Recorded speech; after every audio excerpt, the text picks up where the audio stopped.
New shit. Yeah, this some new shit. Guys, welcome to the JP and Carl podcast with your boy Carl. JP. And we're just gonna get right to it. And this is our intro. Yeah. So you want me to lead it? Yeah, sure. You take it. Fine. So I'm guessing you guys want to know what's the purpose of this podcast? Why did we start this podcast? How do we meet? So I can just briefly go over that. So how me and JP met was we worked at this job. I don't want to say the name. Yeah, I'm not gonna get into that. I'm not going into this because I'm still presently working there, so we're gonna keep it cordial all the way. we work at this job, and just instantly when I got there, he kind of showed me the ropes, showed me what it is about that place, and instantly, we built the chemistry where like a real good friendship, I would say, solid friendship. We first kept it very very business, very yeah. business. Because I mean, you're still trying to feel everybody out. I still didn't know you per se, so I was trying to gauge.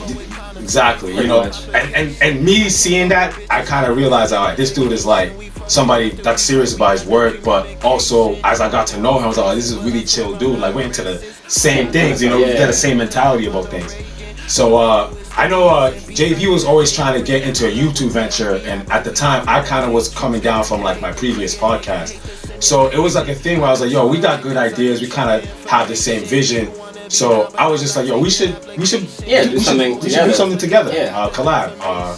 And though it took some time for that to actually happen, because everything happened, timing, everything, the pandemic.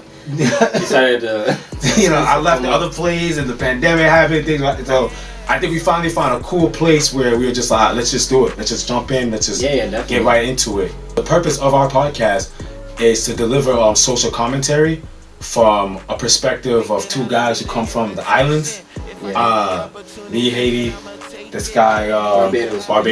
I think that's such a integral part of it too, is because living in America, being from an island or being raised from parents from an island, we have such a different perspective to a lot of things that happen here. Because we think differently. We naturally think differently. A whole different mindset. But yeah, so I think that's gonna bring a very interesting play on everything that we talk about. And that's why, when me and JP were talking, and we would see things in the shade room, Hollywood Unlocked, on YouTube, we'd see people have these conversations, and we'd be like, what? We both would be like, this is like ridiculous. Or we'd say like, I kind of see what they're saying. And I think it was really because of our rooted background in like our Caribbean culture. We can have different perspectives or different takes on it, and we thought it would be interesting for us to share it with the rest of the world. Yeah, definitely.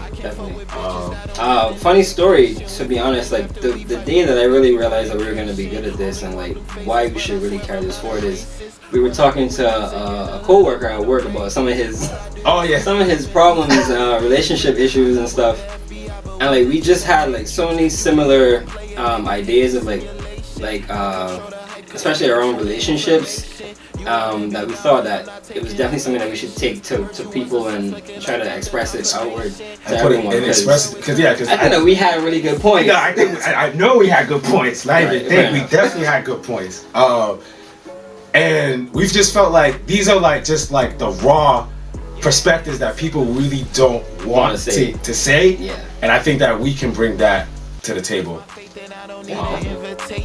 If I get the opportunity, then I'ma take it. Anything could happen, and what happened was amazing. Niggas gonna judge you and don't know your situation. The hardest thing for Saint Leo to do is be impatient. My stomach's still hurting, I don't care about a playlist. I wanna be the truth, don't give a fuck about being famous. I'm not okay with being good, Pico want greatness. Marijuana, smoking liquor, make niggas complacent. But if you pass the chiba, then I'm gonna face it. I might have to try your bitch, she fucked me on the table. She look like her.